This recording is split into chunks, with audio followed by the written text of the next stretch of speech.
भारत की अपनी अमिट संस्कृति और युगों युगों से अपने संस्कृति के प्रति आस्था का प्रतीक शतयुग से लगा करके और कलयुग तक की अपनी कहानियां बताने वाला भगवान शिव का मंदिर, प्रथम ज्योतिर्लिंग के नाम से जाना और पहचाने जाने वाला मंदिर, कई बार विदेशी आक्रांताओं के द्वारा उसको लूटा गया, खसोटा गया, ध्वस्त किया गया, लेकिन बार बार वो उससे भी बहुत अधिक सुंदर और भव्य रूप के अंदर बनकर के बार बार तैयार होता रहा। भारतीय संस्कृति की अपनी पहचान और प्रतीक का मंदिर भगवान शिव का सोमनाथ का मंदिर गुजरात काठियावाड़ के अंदर अरब सागर के तट पर बसा हुआ प्रसाद क्षेत्र का मंदिर, जो अपनी ही कहानियां अपने आप में सुनाता चला जा रहा है। युगों युगों से इसकी बात करें, अगर सतयुग की बात करें तो एक बार चंद्रदेव को राजा दक्ष का श्राप मिला और उस श्राप से मुक्ति पाने के लिए उन्होंने अरब सागर के तट पर आकर के भगवान शिव की आराधना की और भगवान शिव को प्रसन्न करने के बाद में भगवान शिव ने उनको उस श्राप से मुक्ति प्रदान की और तब जाकर के चंद्रदेव ने सबसे पहले सतयुग के अंदर इस शिवलिंग की स्थापना की थी। और कहते हैं कि उसी समय पर प्रसन्न होने के बाद में भगवान शिव ने चंद्रदेव को अपनी जटाओं के अंदर धारण कर लिया था और वहीं से उनको चंद्रेश्वर की भी उपाधि प्रदान की गई और चंद्र को सोम भी कहा जाता है, इसीलिए इस स्थान का नाम पड़ गया सोमनाथ। आगे देखें तो भगवान कृष्ण ने भी यहां आकर के पूजा की है और कहते हैं कि भगवान कृष्ण ने यहां पर काष्ठ यानी लकड़ी के मंदिर का निर्माण। आगे बढ़ते हैं, रावण से जुड़ी हुई बातें भी सुनने को मिलती हैं। आज के युग की बात करें तो इस मंदिर का निर्माण 5वीं और 6ठी ईस्वी के अंदर मैत्रिक वंश के शासकों के द्वारा बनवाया जाता है और ये मंदिर इतना वैभवशाली मंदिर था कि इसकी वैभव की जो इसके वैभव और इसकी समृद्धि की जो ख्याति है वो दूर दूर देशों तक पहुंची। और कहते हैं ना, अति सर्वत्र वर्जित, जहां अत्यधिक मामला होता है वहां कहीं न कहीं लोगों के मन के अंदर लूटने और खसोटने के भाव पैदा हो जाते हैं। और वहीं सबसे पहले भगवान सोमनाथ के मंदिर पर सिंध के एक सूबेदार अल जुनेद ने 725 ईस्वी के अंदर इस पर आक्रमण किया, लेकिन वो लूटपाट करके निकल गया। उसने मंदिर को कोई अधिक क्षति पहुंचाई नहीं, ज्यादा नुकसान नहीं हुआ। इस मंदिर पर दूसरा बड़ा हमला जो है 1025 ईस्वी के अंदर बताया गया। 1025 ईस्वी के अंदर जब गुजरात के अंदर चालुक्य शासक भीमदेव प्रथम का शासन था। भीमदेव प्रथम ऐसा बताते हैं कि मालवा का युद्ध करने के बाद में अभी लौटे ही थे और इसी मौके का फायदा उठा करके मोहम्मद गजनवी ने गुजरात के ऊपर हमला कर दिया और वो सोमनाथ की ओर बढ़ गया।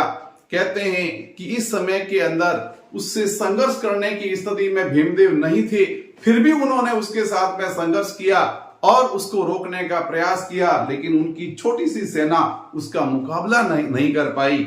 और तब जाकर के वो जो है कच्छ के रणों के अंदर कुछ समय के लिए रुकते हैं, फिर अपना सैन्य संगठन एकत्रित करते हैं, फिर एक व्यूह रचना रचते हैं कि जब ये सोमनाथ को लूट करके लौटेगा तो इस पर आक्रमण किया जाएगा। लेकिन शायद मोहम्मद गजनवी को इस बात का पता लग चुका था और उसने अब की बार ये रास्ता ही नहीं चुना, वो दूसरे रास्ते से जो है वो सिंध की तरफ प्रस्थान कर दिया। और कहते हैं कि भीमदेव ने सिंध के अंदर उन सूबेदारों को भी सूचना पहुंचाई और वहां पर भी यहाँ सिंध के अंदर उस पर आक्रमण किया गया। लेकिन ये सारी इतिहास की बातें हैं।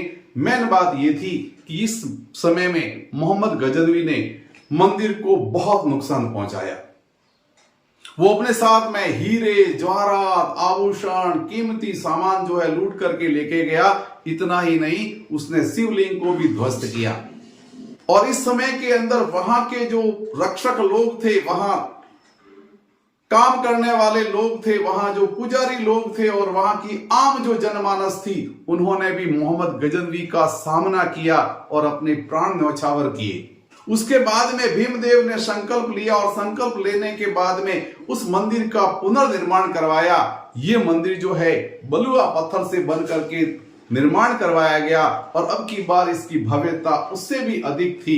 भीमदेव सोलंकी के बाद में 1169 ईस्वी के अंदर सोलंकी वंश के शासक कुमारपाल ने भी इस मंदिर का पुनर्निर्माण करवाया, लेकिन कहते हैं इसके ऊपर हमले रुके ही नहीं। उसके बाद में 1299 के अंदर अलाउद्दीन खिलजी, जो कि पूरी तरह से यूं कह सकते हैं संस्कृति को मिटाना ही चाहता था, 1299 के अंदर जिस समय में गुजरात के अंदर कर्णदेव वाघेला शासक थे, कर्णदेव वाघेला को हराने के बाद में अलाउद्दीन खिलजी ने सोमनाथ पर सबसे बड़ा हमला किया। इस हमले में केवल मंदिर को लूटा ही नहीं, लूटने के साथ में इसने इस मंदिर को पूरी तरह से तहस नहस कर दिया, ध्वस्त कर दिया। वो चाहता था कि यहाँ पर लोगों की इस मंदिर के प्रति आस्था संपूर्ण नष्ट हो जाए, लेकिन उसको उसमें सफलता नहीं मिली। लोगों की आस्था ने एक बार पुनः इस मंदिर को तैयार करवाया। 1308 के अंदर सौराष्ट्र के चुड़ासमा शासक महिपाल सिंह ने इस मंदिर का पुनर्निर्माण करवाया, लेकिन इस पर तो नजर लगती ही जा रही थी। 1395 के अंदर भारत के दिल्ली के शासक जफर खान ने एक बार पुनः इस मंदिर के ऊपर हमला कर दिया और इस बार फिर यहाँ पर 2000 क्षत्रियों ने, बेगड़ा भीलों ने और 18 अलग अलग जातियों के लोगों ने उसका मुकाबला किया और यहाँ 2000 से अधिक लोग जो हैं अपने प्राणों का न्यौछावर कर दिया। इस प्रकार से इस पे बार बार हमला हुआ। इसके ठीक बाद में 1451 के अंदर गुजरात के सुल्तान मोहम्मद बेगड़ा ने पुनः सोमनाथ के ऊपर हमला किया, इसको लूटा, इसको ध्वस्त किया, इसको नुकसान पहुंचाया और यहाँ पर भी उसका मुकाबला करते हुए 2000 क्षत्रिय वीरों ने अपने प्राणों की आहुतियां दी। लोगों ने फिर अपने इस आस्था के प्रतीक को पुनः खड़ा कर दिया। इसके बाद में औरंगजेब ने 1695 और 1706 के अंदर 2 बार इस पर हमला किया, इसको पूरी तरह से लूटा और यहां तक कि यहां की पूजा भी बंद करवा दी। उसके बाद में इस मंदिर को थोड़ा सा लंबा इंतजार करना पड़ा और उसके बाद में भारत के उप प्रधानमंत्री और गृह मंत्री के पद पर विराजमान गुजरात के ही लाडले सरदार वल्लभ भाई पटेल जब सौराष्ट्र की यात्रा पर पहुंचे तो उस समय के अंदर वहां के महाराजा, वहां नवानगर के जाम दिग्विजय सिंह जी और उन महारानी गुलाब कुंवर तथा उस समय के तत्कालीन स्वतंत्रता सेनानी के.एम. मुंशी जी के कहने पर सरदार वल्लभ भाई पटेल ने उस मंदिर के नव निर्माण का संकल्प लिया। ये पूरा का पूरा मंदिर जो है जन सहयोग से बना और ये मंदिर पूरा होने के बाद में 11 मई 1951 को हमारे आजाद भारत के तत्कालीन प्रथम राष्ट्रपति डॉक्टर राजेंद्र प्रसाद के कर कमलों से यहाँ इस मंदिर का पुनर्प्रतिष्ठा कह सकते हैं, शिवलिंग की स्थापना कह सकते हैं, की गई और उसके बाद में ये बलिया पत्थर से बना हुआ मंदिर जो है हम सब लोगों को आशीर्वाद देने के लिए, हमारी मनोकामनाओं को पूर्ण करने के लिए, अपने सनातन संस्कृति का वैभव बताने के लिए, युगों युगों से अपनी कहानियां कहने के लिए आज भी खड़ा है, पुकारता है। आओ और सनातन संस्कृति के जयकारे लगाओ, अपनी कहानियां खुद सुनो, खुद कहो। सनातन संस्कृति की अपनी आस्था और अटूट विश्वास के भरोसे पे खड़ा हुआ सोमनाथ का मंदिर। बोलिए जय सोमनाथ।